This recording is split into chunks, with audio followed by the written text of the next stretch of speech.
কোনো স্ত্রী যদি তার স্বামীর জন্য এই একটি দোয়া শুধুমাত্র একদিন করতে পারে, তাহলে ইনশাআল্লাহ আল্লাহ তাআলা ওই স্বামীর রিজিকের সকল দরজা খুলে দিবেন।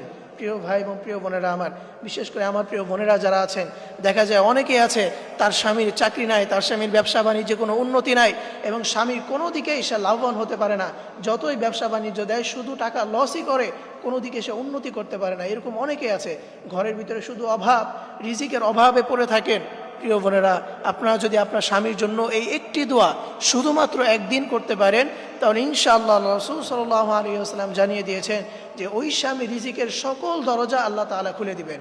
প্রিয় ভাই, প্রিয় বোনেরা আমার, স্ত্রীর পক্ষ থেকে স্বামীর জন্য করা দোয়া, এটা আল্লাহ তাআলা কখনো ফিরিয়ে দেয় না। কোনো স্ত্রী যদি তার স্বামীর জন্য দুহাত তুলে আল্লাহ তাআলার কাছে দোয়া করে, তাহলে সেই স্ত্রী যদি নেককার হয়, 5 ওয়াক্ত নামাজীওয়ালা হয়, তাহলে তার দোয়া আল্লাহ তাআলা কোনোদিন ফিরিয়ে দেয় না। এই জন্য প্রিয় মা এবং প্রিয় বোনেরা আমার, আপনারা অবশ্যই ঘরের ভিতরে নামাজ পড়বেন। নামাজ না পড়লে দেখা যায় কোনো আমলই আপনার কবুল হবে না, কোনো আমলে আপনার গ্রহণযোগ্য হবে না। এই জন্য মা বোনেরা যারা আছেন, অবশ্যই আপনারা 5 ওয়াক্ত নামাজ পড়বেন। এরপরে আপনার স্বামী যদি কোনো দিকে অভাব থাকে, তাহলে আপনার স্বামীর জন্য আপনি দুহাত তুলে আল্লাহ তাআলার কাছে দোয়া করবেন এবং রিজিক চাইবেন। দেখবেন আল্লাহ তাআলা আপনার ওই স্বামীর রিজিকের সকল দরজা খুলে দিবেন। প্রিয় মা এবং প্রিয় বোনেরা আমার, এই একটি দোয়া যদি আপনারা করতে পারেন, সেটা কিভাবে করবেন?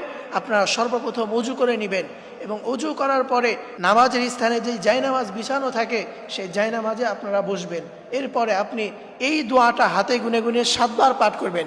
সেই দোয়াটা হচ্ছে, ইয়া রাজ্জাক আল্লাহু আকবার, ইয়া রাজ্জাক আল্লাহু আকবার। এই দোয়াটা আপনার হাতে গুনে গুনে 7 বার পাঠ করবেন। এরপরে আপনি আল্লাহ তাআলার কাছে দুহাত তুলে আপনার স্বামীর জন্য দোয়া করবেন। আপনার স্বামীর টাকা পয়সার অভাব, আল্লাহ তাআলা আপনার স্বামীকে টাকা পয়সা দান করবেন। আপনার স্বামীর ব্যবসা বাণিজ্যে উন্নতি নাই, আল্লাহ তাআলা আপনার স্বামীর ব্যবসা বাণিজ্যে উন্নতি দান করবেন। এবং আপনার ঘরে যদি অভাব থাকে, রিজিক চাইবেন, আল্লাহ তাআলার সাথে সাথে আপনার ঘরে রিজিক দিয়ে ভরপুর করে দিবেন। আল্লাহ তাআলা আমাদের সকল মা এবং বোনদেরকে তার স্বামীর জন্য বেশি বেশি দোয়া করার তৌফিক দান করুন। সকলেই পড়ি আমিন।